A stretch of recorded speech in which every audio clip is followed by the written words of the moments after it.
Okay, hi, I'm Ned Crosby. I'm the founder of the Jefferson Center and a board member. Thanks, Ned. Annie, why don't you go ahead and say hello, introduce yourself as Andrew Rockway. Hi, everyone. I'm Annie, and I am the communications coordinator at the Jefferson Center.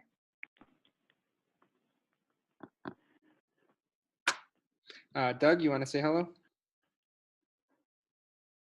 Hi, I'm Doug Opplinger. I work with the Your Voice Ohio project in Ohio.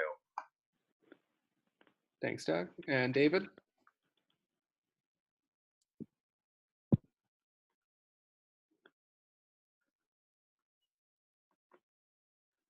Oh, David, I think you need to unmute yourself real quick. Right, I was struggling to get the unmute menu. David Schechter, International Network Developer, New Democracy Foundation, Australia. And Ned, I emailed you the link for this call. Oh, thank you. Hello, David. Hey, good to see you. All right, great. Well, I will just kind of move into our next step. So the next thing we'll just do is a matter of background, talk a little bit about the vision of our organization, where we are currently. We envision a society where individuals authentically engage with one another, with communities, public and private institutions, as well as government and elected officials to address the challenges and issues that affect their lives. And we think about our work in a series of stages in three ways. Shrinking the gap and creating opportunities for individuals to work with the institutions, policies, and policymakers that affect their daily lives, and empowering citizens to solve shared challenges. The dialogue to action model that we incorporate in three stages: co-defining, co-designing, and co-creating opportunities to address these challenges. And at the core of our work is the citizens jury and deliberative approaches based on a citizens jury that invite randomly selected small groups of community members to learn about, to engage with, and make change on the issues that affect them. So what we want to think about today is how this model and the practices that we use have been incorporated into our programming this year. And in order to give a bit of a background and kind of container around how that works, I'll talk really briefly around our core programmatic areas. We have a climate and community resilience model where we work with local communities to develop solutions to the threats of extreme weather and changing climate. This is particularly focused on rural communities, and our activities in this stage have focused on Minnesota in the past, but we're looking at expanding that going forward. I'm going to jump ahead to the right column of this slide and talk about patient engagement and health policy development and patient policy. We'll talk this year about a program that we worked on with the NHS in the United Kingdom around location of consolidated regional hospital system and how the citizens jury process was utilized to provide guidance in that. And then finally, look at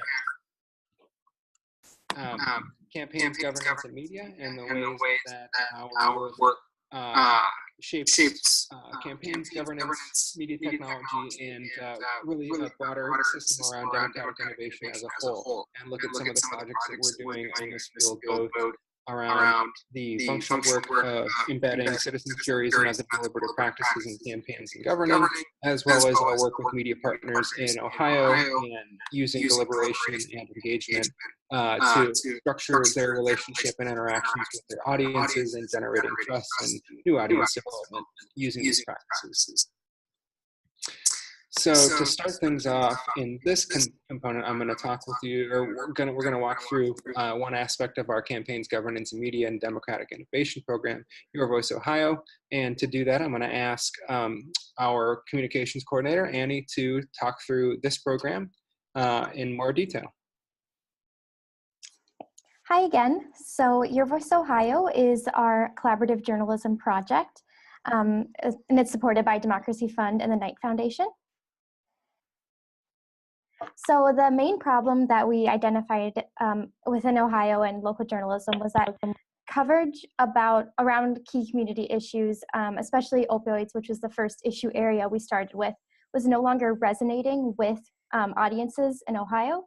And unfortunately, even though it was this big issue that affects communities day to day, this was leading to a lot of reader disengagement, apathy, or even outright hostility towards reporting. And that really came from the fact that reporters tended to just report on the death tolls that were happening and really kind of sad news, but audiences weren't given the chance to take that information and move forward. So that's what really led to the apathy and disengagement.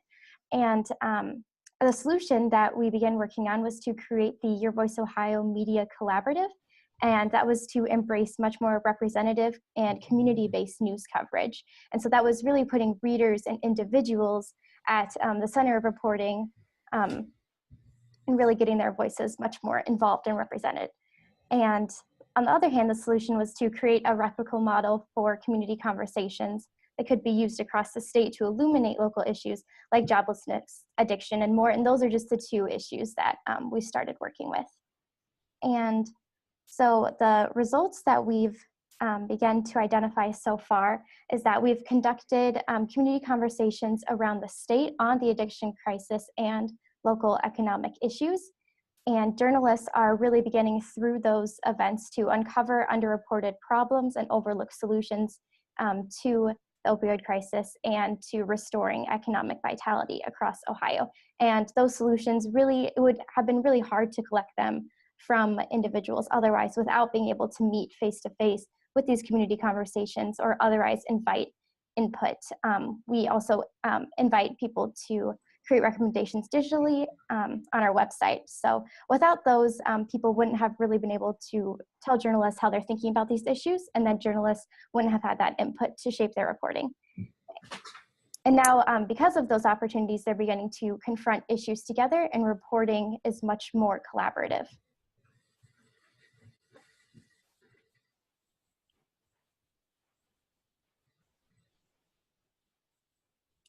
And then since June, we, in our last program update, we hosted a 3-day citizens jury in Columbus, and that had 23 Ohioans from across the state that were randomly selected to participate in that jury to represent the demographics across Ohio. And they explored the role that journalists could play in supporting healthy, thriving, and vibrant communities. And we followed up that jury with 2-hour forums in 9 different cities. And those looked more like our opioid conversations, where they were open community forums and participants were invited to sit down for 2 hours and discuss what their communities would look like if they were thriving for everyone. And then these conversations moving forward will serve as the basis of community-driven and solutions-focused reporting by Your Voice Ohio partners over the next 6 months. And we will continue to amplify stories statewide through our social media, which is at Your Voice Ohio on Facebook and Twitter, and our journalist and public newsletters. And currently the newsletter reaches more than 1,000 Ohioans. Could I ask a question? As we look at building on what we've learned around this in the next, over the course of the next year, one of the things that we want to do is build this out to move from issues-based reporting and think about how we support journalists and media outlets in shaping stories around the both the issues that have emerged as priorities as well as the presidential election in 2020, which was one of the impetus for developing this collaborative back in 2016. Kyle? Yes. May I ask Doug Oplinger whether he wants to add anything to this? That'd be a perfect time to do so, and I was going to do the same thing. So, Doug, is there anything you'd like to add about your experience with this program in the last 6 months, or particularly in the last quarter since our last update? Annie really did a nice job. The only thing to add is that there was a big difference in how people turned out for the conversations. The opioid crisis drew large community groups. That was a life or death situation, and people participated as if it were life and death. The economy, we had actually poor turnout on a couple events, and I blame that on a couple things. One is people in Ohio are so accustomed to the economy going south for the last 15 years. It's now just the way we live. And the other problem was we did a very fast turnaround to try to do the conversations before the election. and didn't have the kind of ramp up that we did with the opioid conversations. But there was consistency in what people said across the conversations about wanting some human dignity, some respect, education, just give us hope.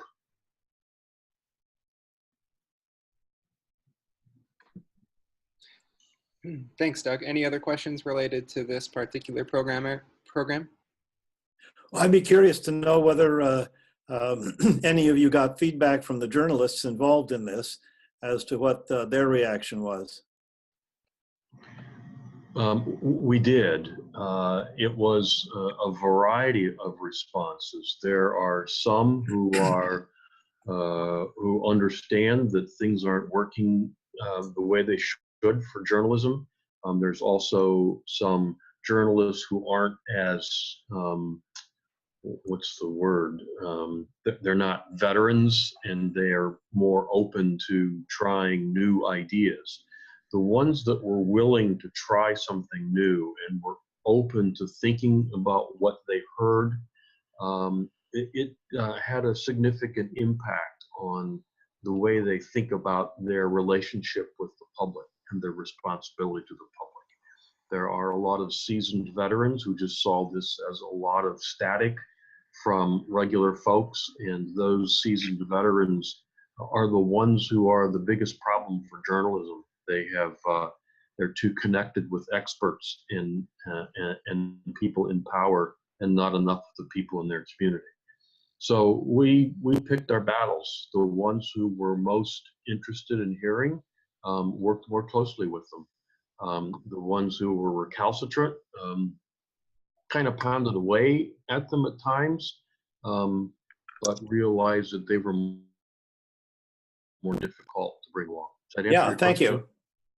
And I would just add that one of the things about this is what has emerged from this is the largest media collaborative of its kind in the country, and as far as we know, in the world. There are 53, at the current count, 53 news organizations throughout the state, with over 200 journalists being involved, whether it's being actively involved in actually implementing and sitting in on forums and dialogues and events, or whether they're shaping content and contributing to research and stories that come out, or simply being involved through sharing resources and being a part of our newsletter and using it as a source of information.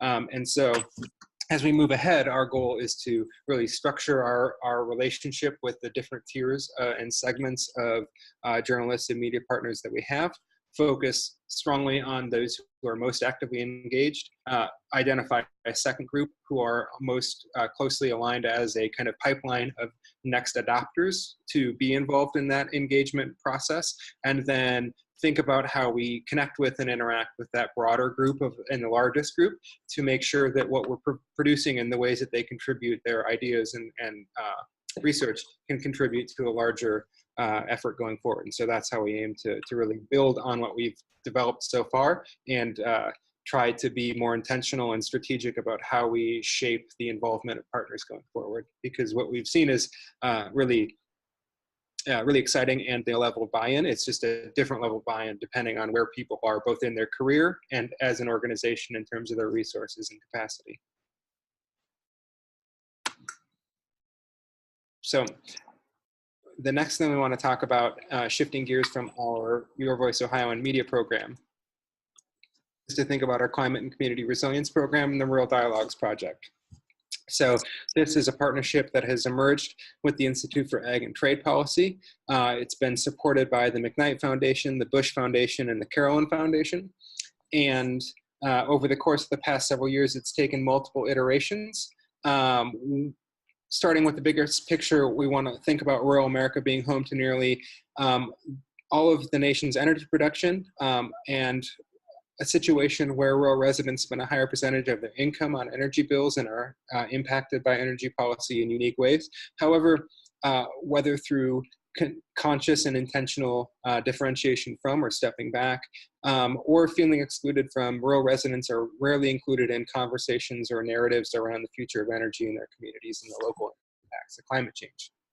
So we've used this model to provide creative and resource-sensitive engagement opportunities that are both single day, multi-day, and dialogue and deliberation and citizens jury-based, as well as digital resources to learn about, to plan for, and act on the future of local energy. And I'll say that this program began as the Rural Climate Dialogues. The second iteration was the Rural Energy Dialogues. And so the way that we structured this was the Climate Dialogues in 2014 and 15 worked with 3 counties in Minnesota, Stevens County, Winona County, and Itasca County, to look at what challenges and opportunities do community members see to address the local impacts of climate change and extreme weather. Those community members who were involved in those dialogues and jury projects identified a number of priorities for both challenges to address and opportunities to take advantage of. And within each of those, the future of energy in their communities and in their county ranked very highly, if not the top concern for each of them. And so the second phase of this program was really focusing on what would energy transitions look like in each of those counties, given the opportunity to explore that more deeply. So we conducted community forums and multi-day dialogues based on the jury model in each of those counties a second time over the course of the last year to try to think about what would an energy transition that responds to local needs and equip community members successfully and viably and sustainably going forward look like. And that has led us to a series of different results. So working with partners and community leaders in each of those communities to identify resources and bring those community energy recommendations to life in a couple of those different areas. That's led to varying degrees of actual state grant and public funding flowing into those communities where the MPCA, the Minnesota Pollution Control Agency, or other affiliates would invest resources in community members actually acting on and implementing the recommendations that were identified. But also in a broader sense, creating an opportunity for rural residents to be empowered to create an energy future that represents their needs and priorities, and recognizing the differences and some of the ways that this work happens differently, whether it's on a community level or on a policy level in rural areas. So trying to connect the needs to the resources that are available, and some level of this has been working with state agencies and state officials to try to align opportunities for adaptation and mitigation around both climate change, extreme weather, and then energy transitions to the actual needs and desires of community members. And so in the last couple of months, we have, we've been able to support community members in working through some of the next phases of this.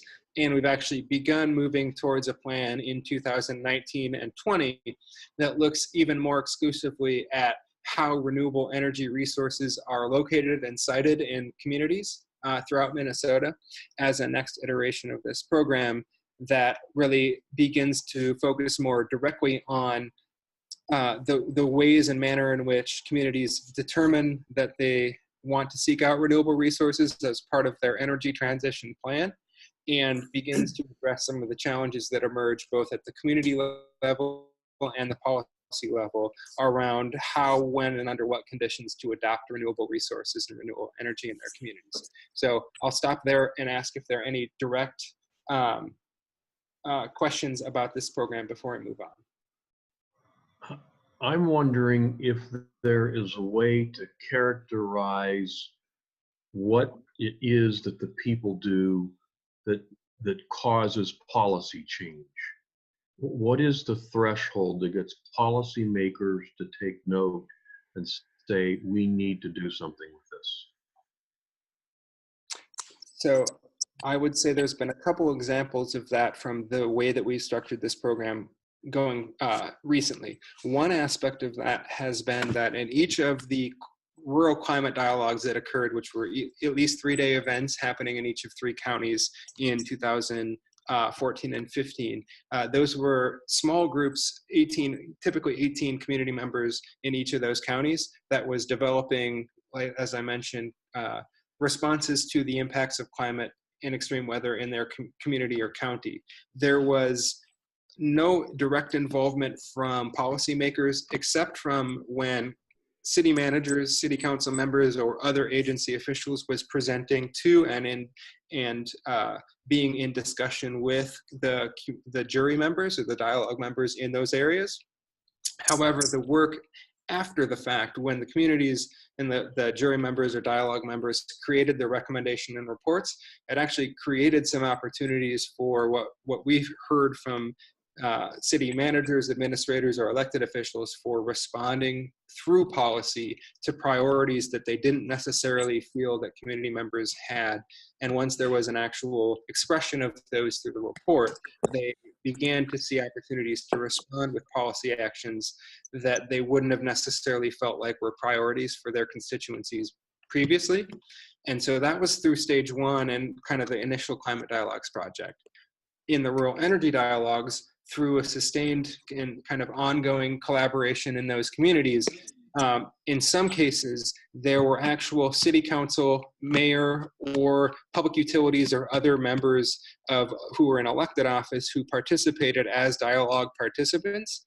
And that led them to interact with members of their community in a much deeper way that they never would have before around these issues, and led to a kind of deeper level of adoption and adaptation of recommendation and policy ideas. And so it was a kind of innovation and a change that happened through what community members were seeing as a possibility and opportunity for increasing uptake on some of these issues that allowed for more policymakers to be directly involved, both in understanding the mechanics and the people who were involved in the deliberation process, and then leading to them being much more willing to say, what we're hearing needs to be responded to in significant ways, and here's how we can see some opportunities to do so. Thank you, that's helpful. Yeah. Any other questions related to this one? How much longer will the program run, Kyle? Yeah, so we are not able to disclose specifics about this right now, but we are in a position to, as I mentioned, begin expanding this to a new phase of the project, which will no longer work with, so we will continue to maintain relationships and try to support communities with whom we've already worked, but we are in the process of structuring our next phase of the process, which will extend throughout 2019 and 2020. Focusing, as I mentioned, more specifically on the conditions under which communities adapt and adopt and implement renewable resource allocations and build facilities in their area. And so that will be another 18 months of programmatic activity around a much more focused area, but with also new communities in this. And then also we've begun, there has been increased adoption and interest in this nationally. So we're working with partners in 2 states, North Carolina and Alaska, to look at possibilities for adapting this model for their local conditions as well. And so those are undefined at this time, but it's opportunities that we're exploring actively. Thank you. All right. So next thing we want to talk about is just one highlight from our last year, which was working with the NHS and the National Health Service in the United Kingdom, particularly the area of Gloucestershire, which is the northwest region between kind of London Metro and Wales, looking at the in a region known as the Forest of Dean, where the NHS Trust and the Commission had made a decision to close 2 local hospitals and determine, using a citizens jury, the potential or preferred location for a district or regional hospital to replace those 2 community hospitals. So, as I mentioned, the area there, the trust voted to close 2 rural community hospitals in preparation for building a new updated facility, but they wanted to invite community members to explore and assess the benefits and trade-offs of the different proposed locations. They convened a citizens jury where Forest of Dean residents learned about geography, demographics, equality and deprivation concerns, population and transportation, and then recommended which of the 3 potential towns or sites might be preferred location for the new hospital. this recommendation was presented through an open meeting to the Gloucestershire Care Services Trust, as well as the commissioning group, and was presented at a public meeting, and both commissioning bodies decided to unanimously back the jury's recommendation and support the outcome of the jury formally through this process. And so this is one where we're looking at being directly involved with the government body, commissioning a jury for a pretty specific and specified use, and where they were making a recommendation and developing their rationale. And ultimately, the recommendation was adopted unanimously by those commissioners and those who sponsored the event. So it was just a highlight of our year of looking at how this process can be used in a very specific context. Any initial questions about this particular topic before we move on? Well, what I'd like to know is what's likely to come of this. It sounds like this was a great thing for them to have a group of citizens make an exceedingly difficult decision, which can get argued over. So if the commissioners can point to the citizens and say it's a microcosm of the community that made this tough choice, you would think there'd be a lot of follow-up. Do you have any idea what that might be? Yeah, so as of right now, it's basically the adoption or backing of this recommendation was, as we understand, a binding decision to move ahead with building the new hospital in this location. Now, it's unclear at this point from what I understand or what we know, what the actual building and siting timeline will look like. But as far as there's been no indication to suggest that they won't proceed with adopting this and moving forward with the building and development plans. What I meant, Kyle, was, is there any indication that the NHS wants to use the citizens jury process elsewhere? Well, on one hand, elsewhere, not specifically, but this particular component of the NHS, the way that they structure their regional governing bodies, has expressed interest in working with us on future decisions that are currently in queue or currently under consideration for other aspects of their care delivery. So it has led to them looking to this model for being something to help address some of the challenges or some of the questions that they're facing and policy decisions they need to make around how they structure their care going forward. So those are conversations that we're currently having. There are also two other similar developments going on in the UK. There is a project sponsored by the national government to convene, I think, 8 citizen assemblies in different parts of the UK within about a year or so. There is also a national campaign to incorporate deliberative democracy into the process of government in UK that involve and the RSA are involved in. And I think Malcolm Oswald from Citizens Jury CIC has been talking with them.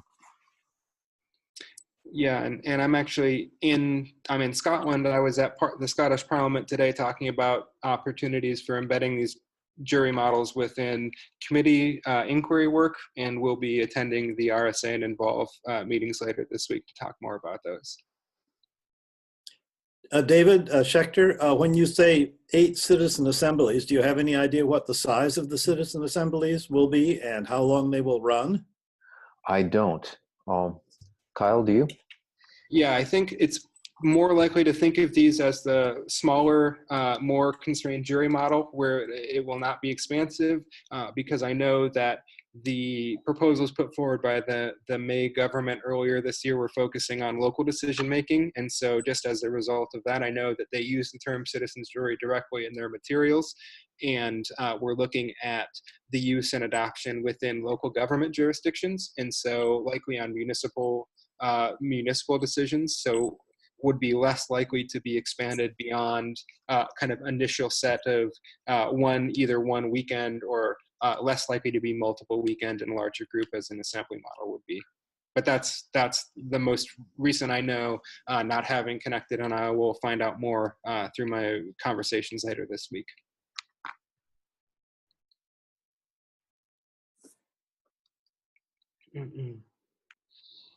So any other questions on this topic before we move on?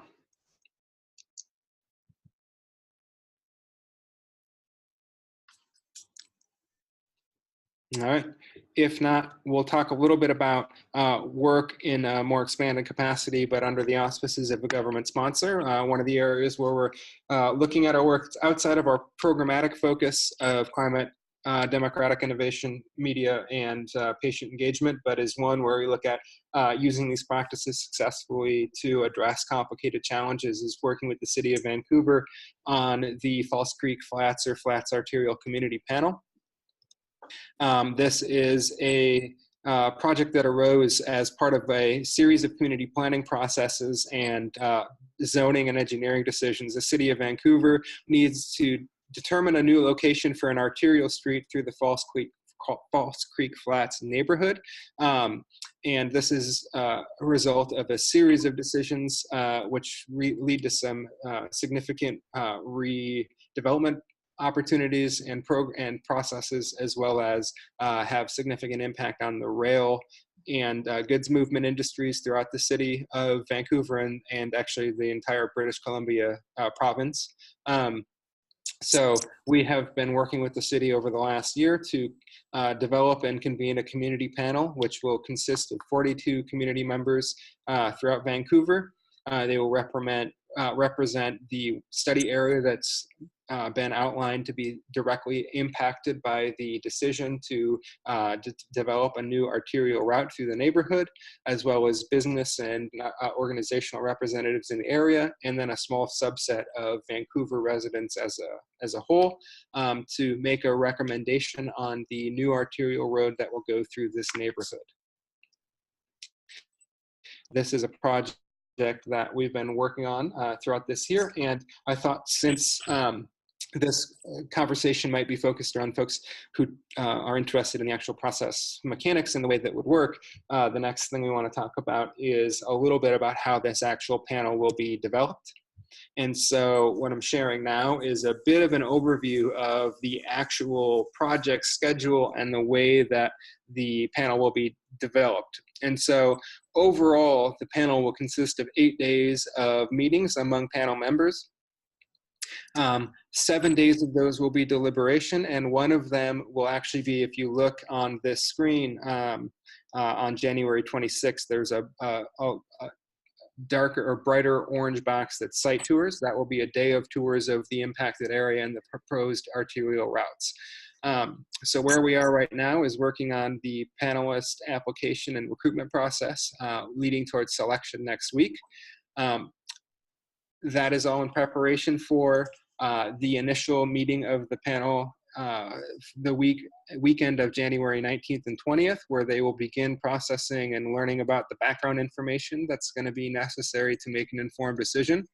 And so this will include things such as the panel mandate and what they're actually asked to do and what the city ordinances lay out for their work, the park and city policies.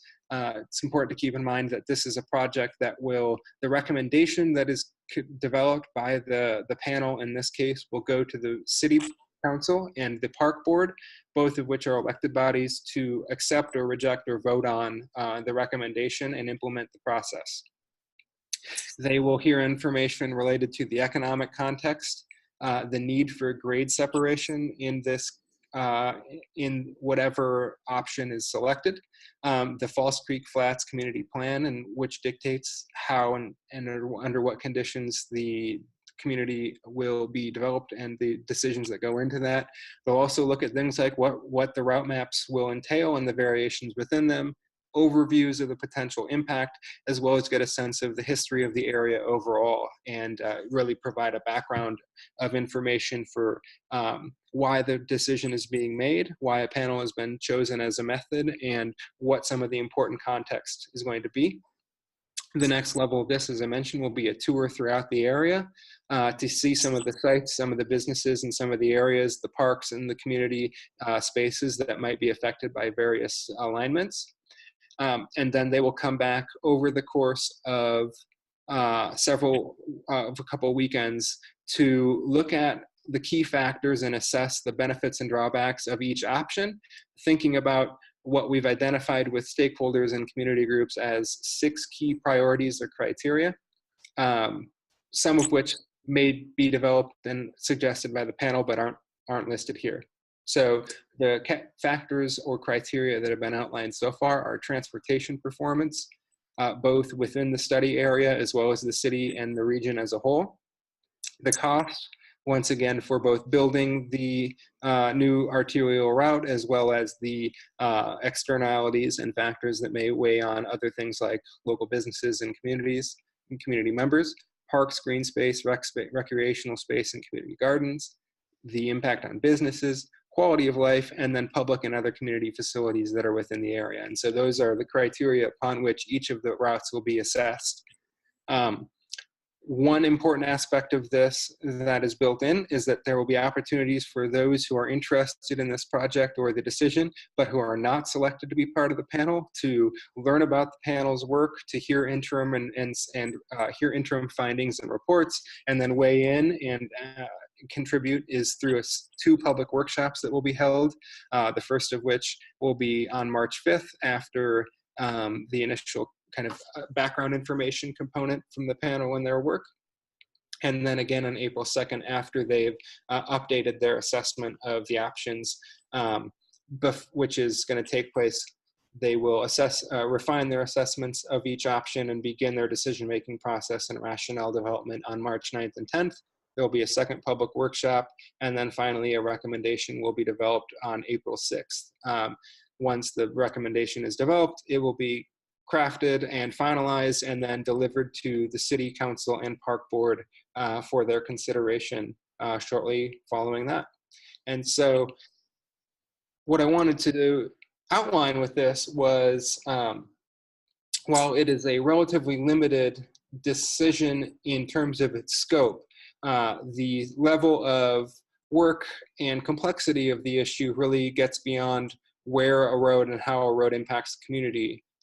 Impacts a huge number of directly affected stakeholders and community members, and also begins to impact the region as a whole. And so wanted to just outline the complexity of this project and the way that we've structured the deliberative work in order to address how significant of a challenge this is and the kind of technical complexity of the issue. And so would ask if there are, before we begin kind of moving on, if there are any direct questions about just this component as a whole.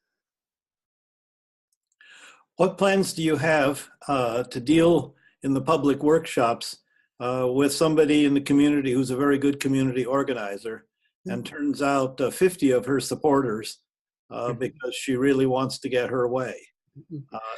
And they're well organized, and if a city council can be cowed by something like that, I would imagine that a citizens panel could really be cowed. How do you plan to deal with something like that? So we're going to deal with it in a couple of different ways. One of them is actually, though, to recognize that there is no one group that is significantly or very talented and sophisticated in their organizing.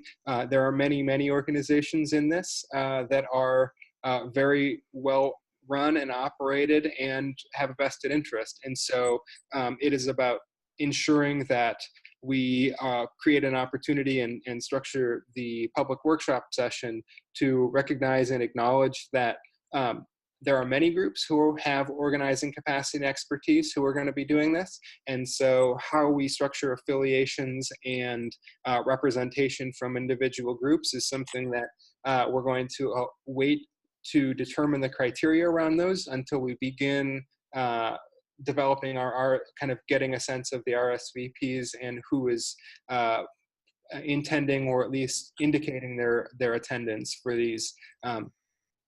And this has also been a product of, we've already begun a pretty significant process of relationship building with those organizations and individuals who are likely to have that organizing capacity, and are working with them to make sure that they are have opportunities to contribute to the learning program and the educational materials and are plugged in directly to this, recognizing that we want it to be an opportunity for a wide range of community members to get information about it. So it's a series of kind of management steps around structuring the RSVP process in a way that allows us to invite a wide range of community members, and then just ongoing relationship building and communication with those that we know are and have indicated a preference for that level of organizing. Kyle, you say RSVP. Does that mean that it's not an open public hearing? So it's not technically an open public hearing. It is it will be an event that is open to the public, that we will ask for RSVPs in advance and those to indicate their desire to attend, so that we can structure the program accordingly and make sure that we have room for those that do want to have to participate, as well as make sure that we're kind of working within and have the right space and those things. And the other side of it is that there are opportunities that aren't listed here through digital and other submissions where anyone has the opportunity to express their opinions and make a submission to the group of 2 pages at 2 different stages throughout the event, once prior to the panel meeting and then once prior to the second public workshop, where everyone will be able to develop a written recommendation or written submission for the panel's consideration. And so if they're either unable to attend the public workshops or simply don't want to, they are still able to contribute in those ways. So we want to balance the inclusive participation with structuring it in such a way that is meaningful and valuable for those who are able to attend. And Kyle? Yep. I know this, well, I've heard this has been a challenging process. And it's looking to me like having this structure in front of you is the key to being able to handle the challenge one little piece at a time. But I'm not quite sure. My question is, are you feeling good about how you've responded to the challenge? So thanks, Paul. I think it's in a couple of ways. It's been relying on our team to work with community partners and those who are going to be affected by this and those who might be most interested in shaping the outcome, to ensure that the way that we structured the process and the opportunities for public input and otherwise are sufficient enough that they create the opportunities that people need to feel as though their voices or perspectives are reflected without having it be ongoing and kind of never ending. I think that's one of the main parts. So we've had to try to find a balance between what's the optimal level of depth and breadth, and finding a balance between those things, as well as creating opportunities for the largest number of people who are interested to input in some way, shape, or form. And that's been where working with our team, both at Jefferson Center in the US, as well as our team on the ground in Vancouver, who are in a daily communication with community members and stakeholders and city officials, has been critical in building this structure in such a way that allows us to say, here are the ways that if you have a concern, it can be directly applicable to this weekend, or we can make sure that it's raised in this element because it's essential to the group or the panel making an informed decision.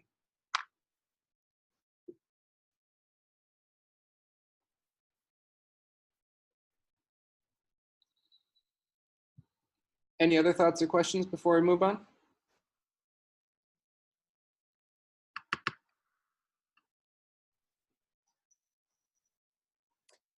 All right.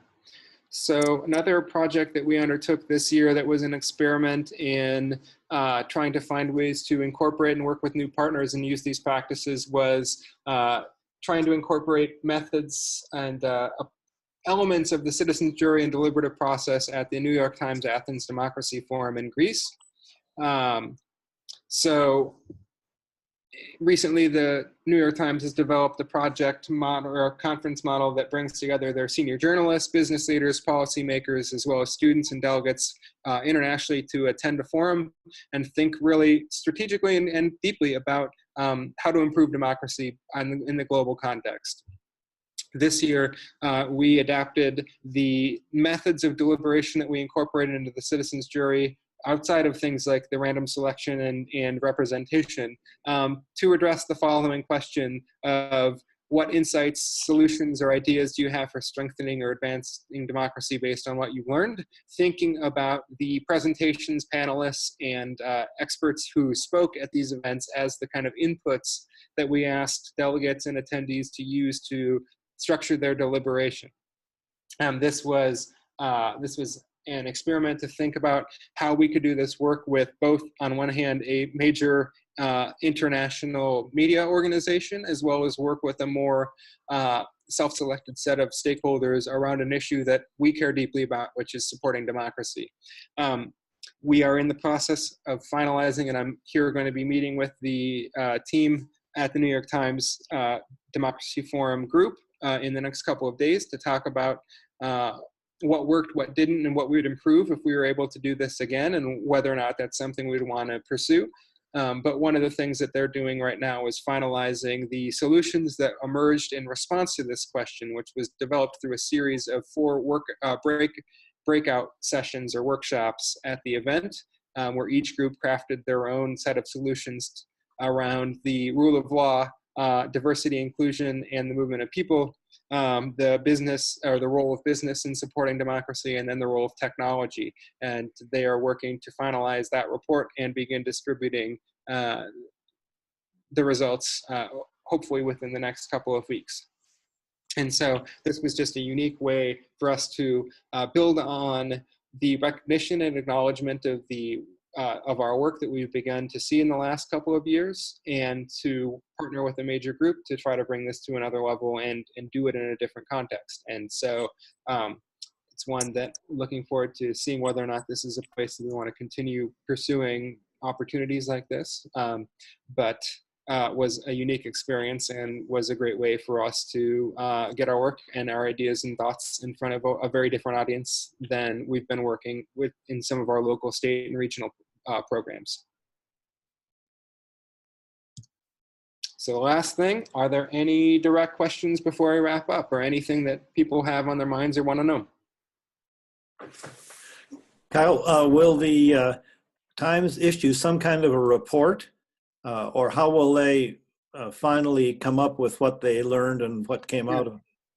Yeah, so actually Annie and we generated a report and developed it, and they're in the stages of finalizing, and they're actually just kind of deciding how they will actually want to distribute it is their last question. It's in whether or not they want to make significant modifications and develop an in-house and New York Times sanctioned group or report, or whether or not they want to use the one that we did, which incorporates much of the same copy and the same guidelines that they would use. It's really about how they want to distribute that rather than when they're going to.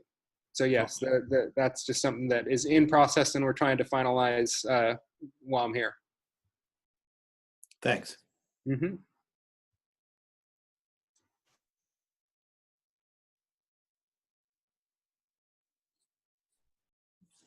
Anything else before we wrap up?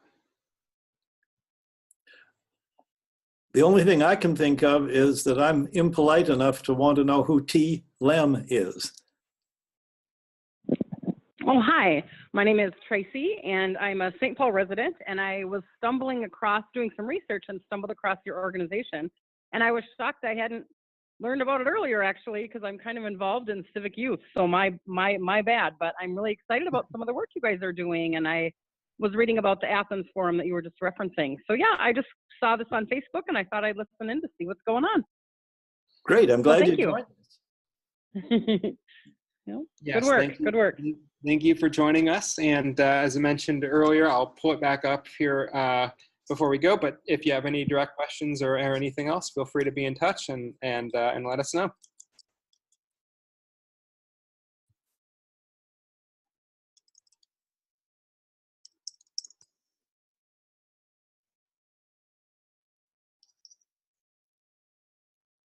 All right. Well, with that, I'll ask, I will pass it over and ask if Annie, our communications coordinator, has any final thoughts before we wrap up. Otherwise, I want to thank you all for your time and taking some time to learn about what we're up to and ask questions and get a sense of what we're doing. But Andy, do you have any thoughts before we go? No, I just wanted to say thank you for joining us. And actually, if you have any thoughts about how you'd like to see these program updates shaped in the future, if there's any other topics you'd want to see us cover, or anything else built into this program update, that would be really helpful feedback for us to know.